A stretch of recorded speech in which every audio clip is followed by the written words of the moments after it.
வணக்கம், welcome to ருசிக்க ரசிக்க. போன தடவை என்னோட வீடியோவை பார்த்துருப்பீங்க. அவள் பருப்பு பாயசம் வச்சுருந்தேன். அது எப்படியும் செய்து பார்த்துருப்பீங்கன்னு நினைக்கிறேன். அது எப்படி இருந்ததுன்னு சொல்லுங்க. இன்னைக்கு நான் ஜீரா ரசம் வைக்க போகிறேன். அந்த ரசம் வந்து குழந்தைகளுக்குலேருந்து பெரியவா வரைக்கும் சாப்பிடலாம். ஜுரம், காஃபு, இது உடம்பு வலி இருந்தாலும் இதை வச்சு சாப்பிடலாம். ஹோட்டலில் போய் சாப்பிட்டுட்டு வந்தோம் இன்னைக்கு அப்படின்னா மறுநாள் வந்து இந்த ரசத்தை வச்சு சாப்பிட்டாக்க டைஜஷன் ப்ராப்ளம் அது எதுவும் இருக்காது, நன்னா இருக்கும். இதுக்கு நாம் என்ன தேவையான பொருட்கள் என்னென்னங்கிறத பார்க்கலாம் வாங்க. புளி ஒரு எலுமிச்சங்க அளவு, இந்த ஸ்பூனால் ஒரு ஸ்பூன் மிளகு, ஜீரகம் ஒரு ஸ்பூன் கொத்தமல்லி விதை, ஒரு ஸ்பூன் துவரம்பருப்பு, சாம்பார் பொடி, உப்பு, கருவேப்பிலை, தாளிச்சு கொட்டுறதுக்கு கடுகு, தேங்காய் எண்ணெய், இவ்வளவுதான் இதுக்கு வேண்டியது. இப்போ நான் வந்து ஈயடுக்கில் இந்த ரசத்தை வைக்க போகிறேன். இப்போ அந்த புளி காமிச்சேன் இல்லையா உங்களுக்கு, அதை கரைச்சி இதை வச்சுட்டுருக்கேன் ஜலம். அது வந்து 2 கிளாஸ் இது இருக்கு போட்டுக்கணும். சில புளி வந்து நமக்கு வந்து புளிக்கும், சில புளி புளிக்காது. அதனால நாம என்ன பண்ணணும், எப்படி இருக்கு புளின்னு பார்த்துட்டு அதுக்கு தகுந்தது மாதிரி கரைச்சு போனீங்க. இப்போ இதில் வந்து சாம்பார் பொடியை போட போகிறேன். அடுத்தது உப்பு போடுவேன். இதுல போட்டுட்டு சாம்பார் வந்து இந்த வெந்நீர் வச்சுட்டு இருக்கேன். இந்த வெந்நீர்ல ஒரு கிளாஸ் ஃபுல்லா விட்டுருங்க. இப்ப வந்து நம்ம பத்த விட்டு இதை கொதிக்க விடணும். ஒரு 10 நிமிஷம் போல குடிக்கணும். 8லேருந்து 10 நிமிஷம் கொதிக்கணும். இது கொதிச்ச பிறகு நம்ம இந்த எடுத்து வச்சிருக்கிறத அரைச்சு இதுல போடணும். அவ்வளவுதான்.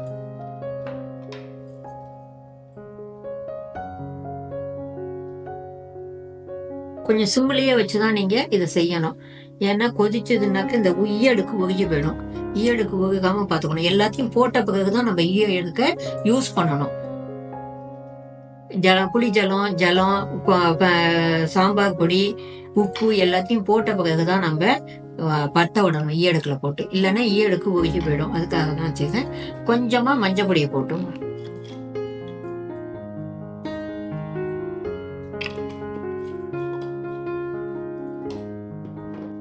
இதை கொதிக்கட்டும். நம்ம அதுக்குள்ள நம்ம அரைச்சுன்னு வருவோம். இப்ப நான் முன்னாடி சொன்னேன் இல்லையா, ஒரு ஸ்பூன் மிளகு, ஒரு ஸ்பூன் ஜீரகம், ஒரு ஸ்பூன் வந்து கொத்தமல்லி விதை, துவரம்பருப்பு ஒரு ஸ்பூன் போட்டுண்டு இதுல 2 கருவேப்பிலையும் எடுத்து போட்டுருக்கேன். இதை வந்து நம்ம இப்ப நெய்சாவா குறைவாகன்னு அரைக்கணும். நெய்சா அரைச்சல்னா உங்களுக்கு குழம்பு மாதிரி வந்துடும். அதனால குறைவாகன்னு அரைக்கணும். இந்த மாதிரி அரைக்கணும். குறைன்னுட்டு இதை தொட்டு பார்த்தோம்னா இந்த மாதிரி இருக்கு. அது மாதிரி இருந்தாதான் உங்களுக்கு சாப்பிடுறதுக்கு தெலுவும் கிடைக்கும், வண்டலும் கிடைக்கும்.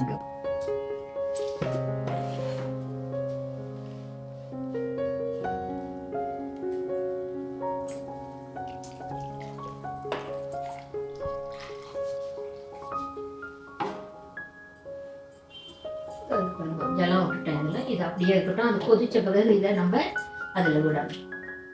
இதெல்லாம் விட்டு விடணும். இதை கொதிச்சுட்டு பாருங்க. இதில் நன்னா கொதிக்குது பாருங்க. இன்னும் ஒரு 5 நிமிஷம் இருந்ததுன்னு வச்சுக்கோங்களேன், இது இன்னும் நன்னா கொதிச்சிடும். இன்னும் ஒரு 5 நிமிஷம் கொதிச்சா போகும். நம்மளுடைய இது சாம்பார் பொடியும் இந்த புளி ஜலத்தோட வாசனையும் போகணும். இந்த ராஸ்மெல் போயிடணும். அவ்வளவுதான் நமக்கு. இந்த ரசத்துக்கு வந்து எப்போதுமே நம்ம சுட்ட அப்பளம் தொட்டுக்கலாம். பருப்பு உசிலி பண்ணி பருப்பு உசிலி சாப்பிடலாம். பருப்பு துவையல் பண்ணி கூட சாப்பிடலாம். இது அடுத்த வீடியோல நான் உங்களுக்கு எப்படி உசிலி பண்றது, எப்படி பருப்பு துவையல் பண்றதுங்கிறத உங்களுக்கு சொல்றேன். அதை நீங்க அதை பண்ணினேன்னா இதோட தொட்டுண்டு சாப்பிடலாம். இதை கஞ்சியில கூட வச்சுட்டு நம்ம சாப்பிடலாம். கஞ்சியில வச்சு நம்ம கொடுத்தோம்னாக்க ஜுரம் உள்ளவாளுக்கு கஞ்சியில வச்சு இந்த 2 இதை கரண்டியை விட்டு நன்னா கலக்கிட்டு ஆத்தி கொடுத்தேன்னா ரொம்ப நன்னா ஆகும். உடனே அவளுக்கு நல்ல தெம்பு வரும். உடம்புல உடனே எழுந்துட்டு பேசுவா. மாத்திரை போட்டுன்றது எஃபெக்ட் வந்து அதுல கிடைக்கும். நமக்கு நல்ல தெம்பா இருப்பா. ஏன்னா மாத்திரை போட்டுட்டாலே எப்போதும் நம்ம வந்து கஞ்சி குடிச்சோம்னா நல்லது. உடனே குளுக்கோஸ் மாதிரி அது நல்ல இது வரும், நமக்கு ஹெல்த்தியா வரும். யாருக்கு வேணுமோ இதை வைக்கலாம். நம்ம ஒரு ஜென்ஸ் கூட வைக்கலாம். ஒய்ஃபுக்கு உடம்பு சரியில்லைன்னா ஒரு ஹஸ்பண்ட் வைக்கலாம். ஹஸ்பண்டுக்கு உடம்பு சரியில்லைன்னா ஒய்ஃப் வைக்கலாம். ஒய்ஃபு குழந்தைகள் எல்லாம் சேர்ந்து ஒரு நாளைக்கு ஜாலியா சூப் மாதிரி வச்சு நம்ம சாப்பிடலாம். எது வேணுமோ செய்யலாம். இது நன்னா கொதிச்சுட்டு பாருங்க. எப்படி அழகா கொதிக்கிறது பாருங்க. இன்னும் ஒரு 2 நிமிஷம் இருக்கட்டும். இது கொதிச்ச உடனே நம்ம அதோட ரொம்ப ஈஸி. இது 10 நிமிஷம் கூட ஆகாது. எல்லாத்தையும் எடுத்து வச்சுட்டு நம்ம செய்யலாம். நம்ம காலம்பகலேருந்து ராத்திரி வரைக்கும் நன்னா இருக்கும். நல்ல சுட சுட சாதத்துல நெய்யை விட்டுட்டு சூப்பரா சாப்பிடணும். நம்ம அதுதான் நல்லா இருக்கும். இதுக்கு பருப்பு துவையல் தான் சூப்பரா இருக்கும். வேற இதோட பருப்பு துவையல் சுட்டு அப்பளத்தை வச்சுட்டு சுட சுட சாதத்தை வச்சு நெய்யை விட்டுட்டு சாப்பிட்டோம்னா அவ்வளவு பிரமாதமா இருக்கும். இதுல நான் வந்து புளி ஜலம் விட்டுண்டேன், சாம்பார் பொடி போட்டுண்டேன், உப்பு போட்டுண்டேன், மஞ்சள் பொடி போட்டுண்டு ஒரு டம்ளர் நல்ல வெந்நீர் எடுத்து விட்டுண்டேன். நீங்க பச்சை ஜலம் கூட விட்டுக்கலாம். ஏன்னு கேட்டேன்னா சீக்கிரம் நல்லா சுடும், டேஸ்ட் வரும்னுட்டு தான் நான் வெந்நீர் விடுறது. எப்போதுமே நம்ம எதுவா பண்ணினாலுமே வெந்நீர் விட்டோம்னு வச்சோங்க நல்ல டேஸ்ட் வரும். பச்சை தண்ணியை விட்டு விட்டு பண்ணினோம்னாக்க அது வந்து அவ்வளவா டேஸ்ட் இருக்காது உங்களுக்கு. வெந்நீரை விட்டா சீக்கிரமாவும் கொதிக்கும், நமக்கு நல்ல டேஸ்டும் வரும் உங்களுக்கு. இதை நெய்லையும் தாளிச்சு கொட்டிக்கலாம், இல்ல தேங்காய் எண்ணெயிலையும் தாளிச்சு கொட்டலாம். சில பேருக்கு நெய் ஒத்துக்காது, அதனால நம்ம தேங்காய் எண்ணெயில தாளிச்சு கொட்டிக்கலாம். இப்ப இதை குதிச்சு கொடுத்தோம்னா இப்ப என்ன பண்ணணும், நம்ம அரைச்சி வச்சத அதுல விடலாம். இத வந்து 2 பேர் தான் சாப்பிடலாம். இப்ப இதுல இந்த மாதிரி அடுப்புல வச்சோம்னாக்க விட்டுட்டோம் நம்ம நல்ல ஒரு 2-3 நிமிஷம் கூட நமக்கு இதெல்லாம் ரெடி பண்ணிட்டு வச்சுட்டு இருந்தோம்னா நல்லா இதுவாயிடும்.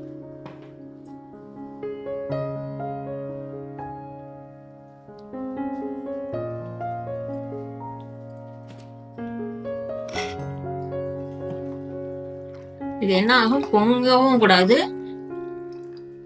வழியக்கூடாது. இது வழியாதபடிக்கு நம்ம என்ன பண்ணணும், இத விட்டுக்கிட்டோம் ஜலம். இந்த இவ்வளவு வந்துடுச்சு நமக்கு, இன்னும் கொஞ்சம் விட்டுண்டா போகும் நம்ம ஜலம்.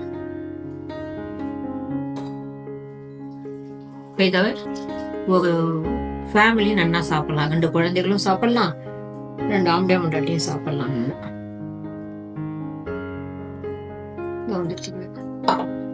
இப்ப நம்ம இதுல நெய்யில தாளிச்சு கொட்டணும், அவ்வளவுதான். இது கடுகையும் ஜீரகத்தையும் தாளிச்சு கொட்டினோம்னா நெய்யில ஒரு 2 கருவேப்பிலையும் போட்டுட்டு தாளிச்சு கொட்டிட்டோம்னா ஜீரகம் ரெடி. நம்ம இதை சூப்பா சாப்பிடணும் அப்படின்னு இதை என்ன பண்ணணும், கொத்தமல்லி இருக்கு பத்தியில, பச்சை கொத்தமல்லி அதை நன்னா கலம்பிட்டு இது கத்தியால நன்னா பொடி பொடி பொடியா வெட்டிட்டு இதுல தூவிண்டு அப்படியே எடுத்து நம்ம சூப்பு மாதிரி குடிக்கலாம். அது ரொம்ப நன்னா இருக்கும்.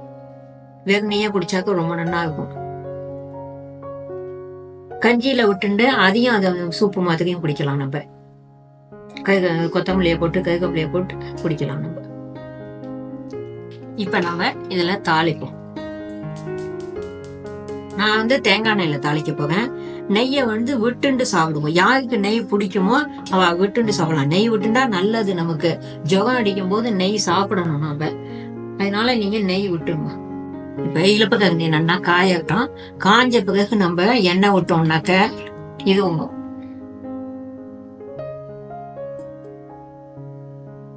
இப்ப இழுப்புக்கரண்டி நல்லா காயட்டும் கொஞ்சம். ஏன்னா நீங்க இரும்பா இருக்கிறதுனால உங்களுக்கு கொஞ்சம் காயறதுக்கு நாழி ஆகும், சூடாகிறதுக்கு. அதுக்குள்ள பாருங்க, இது நல்லா சொல்றது பாருங்க, நல்லா வந்து என்ன தகாப்புல இது நல்லா இருக்கு. இப்ப இதுல 2 முட்டை நல்லா விடுவோம். கடுகு போட்டுக்கணும். இப்ப எண்ணெய் காஞ்செடுத்து ஜீரகத்தை இது எண்ணெய் காஞ்செடுத்து இப்ப இதுல கடுகு வெடிச்ச பிறகு நீங்க ஜீரகம் போடணும்.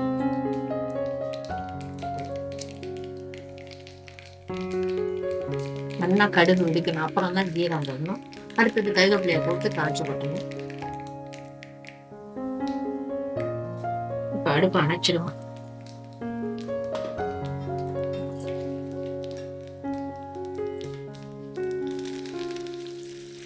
அடுப்பு அணைச்சிட்டு தான் கருவேப்பிலை போடணும். அடுப்பு அணைக்காம கருவேப்பிலை போட்டேன்னா பத்திக்கும், எரியும்.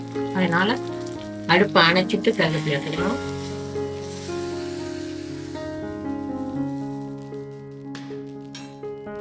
ரசம் ரெடி நமக்கு.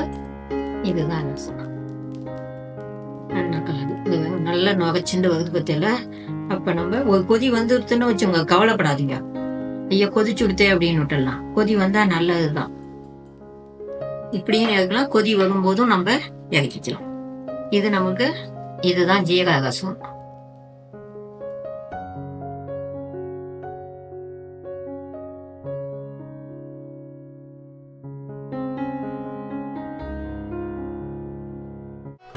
நான் இப்போ பண்ணின ஜீரா ரசத்தை நீங்கள் பார்த்துருப்பேன்னு நினைக்கிறேன்.